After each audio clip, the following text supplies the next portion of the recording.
lembaga survei sekaligus konsultan politik. Nah, ini saya kira pengakuan seperti ini yang kita butuhkan di depan publik.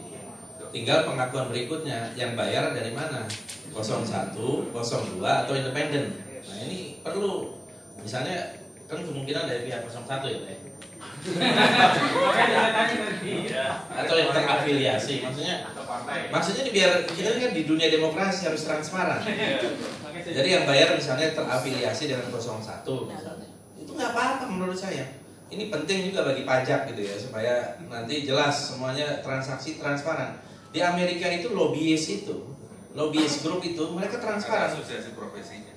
Dan mereka cari uang, termasuk untuk kandidat. Nah di kita juga menurut saya paling tidak seperti itulah lembaga survei. Jadi ada pendapatan negara nanti meningkat, bukan hanya pendapatan yang punya lembaga survei itu aja gitu. Nah, jadi dideklar misalnya SMRC misalnya kami dibayar sekian. Kemudian yang membayar ini terafiliasi dengan 01 misalnya gitu Pak ya. Nggak ada masalah. Ya terbuka ya Pak. Jadi terbuka. Menurut saya ini sehat. Jadi gitu. Sehingga masyarakat juga bisa menimbang. Nanti ada yang kami misalnya hire juga, yang kami hire juga harus melakukan hal yang sama. Kami dikontrak sekian. Karena tadi kita belum bisa memisahkan ethical dilemma itu antara lembaga, karena belum ada aturan ya, kecuali nanti ada aturan, lembaga survei tidak boleh menjadi konsultan politik sendiri, lembaga survei sendiri. Nah itu saya kira mungkin ke depan kita harus punya aturan main seperti itu, sehingga harus terpisah antara lembaga survei dengan konsultan politik, karena ini jelas berbeda sekali cara kerjanya. Nah menurut saya ini yang harus disampaikan ke publik, lembaga-lembaga survei yang sekarang ada ini terafiliasi kemana. Makanya saya apresiasi dari Kompas kemarin menyatakan di depan bahwa independen. Nah itu karena memang tidak terafiliasi pada pihak manapun. Jadi tidak harus misalnya kan terafiliasi. Belum tentu yang bayar itu kan misalnya pihak 01, 02, tapi terafiliasi. Orang-orangnya kelihatan kemana, bekerja untuk apa. Kalau tadi Pak Sirajuddin Abbas mengatakan kami juga melakukan konsultan, udah pasti kan berarti untuk salah satu. Kalau salah satu kan udah pasti bukan dari saya, udah pasti untuk 01 gitu. Karena kita tidak merasa berhubungan gitu. Kan cuma ada 2 kandidat. Berarti bekerja untuk siapa ya? Ya SMRC bekerja untuk 01. Itu saya kira kesimpulan, dan menurut saya tidak ada masalah. Ya itu harus dideklar. Harus diungkapkan ke publik gitu. Sehingga jangan ada dusta di antara kita, kira-kira begitu. Nah, dan silakan menjadi industri. Ya, seperti lobbyist group di Amerika itu biasa, mereka memang declare kami bekerja untuk senator ini, untuk kongresmen ini, atau untuk partai ini, untuk Demokrat atau untuk Republik. Sah. Dan dia declare juga penghasilannya berapa, dapat uangnya berapa, untuk fundraising berapa, dan negara mengaudit.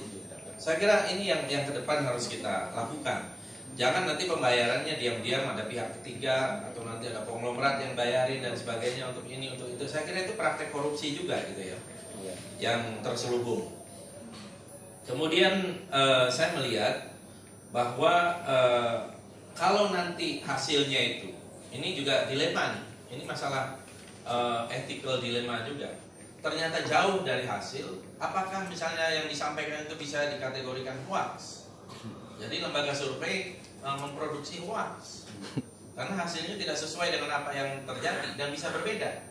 Bayangkan apa yang digambarkan oleh SMRC tanggal 17 Maret di launching itu bedanya 25%. Yang digambarkan oleh Kompas bedanya 11%. Itu kan udah perbedaan yang luar biasa. Bedanya hampir udah 50% perbedaannya. Nah ini kan membingungkan masyarakat.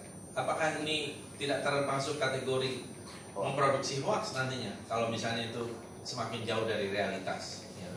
Oleh karena itu menurut saya harus ada hukum yang mengatur lembaga survei ini supaya tidak liar ya, tidak mengambil satu keuntungan politik dari pilkada, dari pilpres, dari pileg tanpa kemudian ada deklarasi yang jelas, mendeklar yang jelas ya.